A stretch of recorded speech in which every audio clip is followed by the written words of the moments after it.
মধ্যপ্রাচ্যের উত্তেজনাপূর্ণ প্রেক্ষাপটে এক ভয়াল সকালের অভিজ্ঞতা শেয়ার করলেন জনপ্রিয় ইউটিউবার ধ্রুব রাঠি। ক্ষেপণাস্ত্র হামলার মাত্র কয়েক ঘণ্টা আগে স্ত্রী ও সন্তানকে নিয়ে দুবাই বিমানবন্দর থেকে নিরাপদে সরে যেতে সক্ষম হন তিনি। পরে ইরান ইসরায়েল যুদ্ধকে তিনি ব্যক্তিগত বলে আখ্যায়িত করেন। রাঠি জানান, সেদিন সকালটা শুরু হয়েছিল একেবারেই সাধারণভাবে। পরিবারসহ তিনি অবস্থান করছিলেন দুবাইয়ের অভিজাত পাম জুমেরায়, ফেয়ারমন্ট হোটেলের ঠিক বিপরীত পাশের একটি হোটেলে। চারদিকে বিলাসবহুল স্থাপনা, শান্ত পরিবেশ, ছুটির আমেজে দিন কাটানোর প্রস্তুতি চলছিল। কিন্তু হঠাৎ করেই সেই শান্ত দৃশ্য এক বিকট বিস্ফোরণের শব্দে অশান্ত হয়ে ওঠে।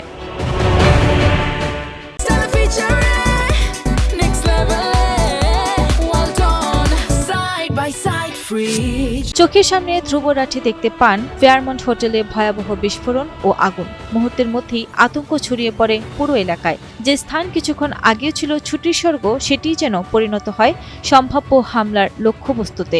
রাঠির ভাষায়, ফেয়ারমন্টে একটি বিস্ফোরণ ও আগুন লাগে ঠিক আমাদের হোটেলের সামনের রাস্তায়। পরিস্থিতি এত দ্রুত বদলে যায় যে নিরাপত্তা নিয়ে শঙ্কা তীব্র হয়ে ওঠে। ইরান ও ইসরায়েলকে ঘিরে চলমান সংঘাতের খবর দ্রুত ছড়িয়ে পড়তে থাকে। ক্ষেপণাস্ত্র হামলা ও পাল্টা হামলার আশঙ্কায় অনিশ্চয়তা বাড়তে থাকে।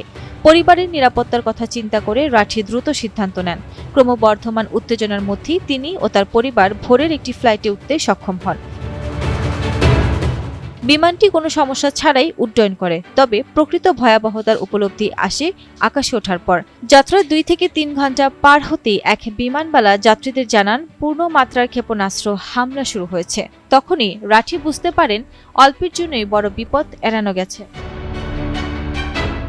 এই অভিজ্ঞতাই তার কাছে যুদ্ধকে ব্যক্তিগত করে তুলেছে, কারণ তিনি প্রথমবারের মতো সরাসরি নিজের পরিবারের নিরাপত্তা নিয়ে চরম অনিশ্চয়তার মুখোমুখি হয়েছেন। সাম্প্রতিক সময়ে ইরান ইসরায়েল উত্তেজনা ক্রমেই তীব্র আকার ধারণ করেছে মধ্যপ্রাচ্যে।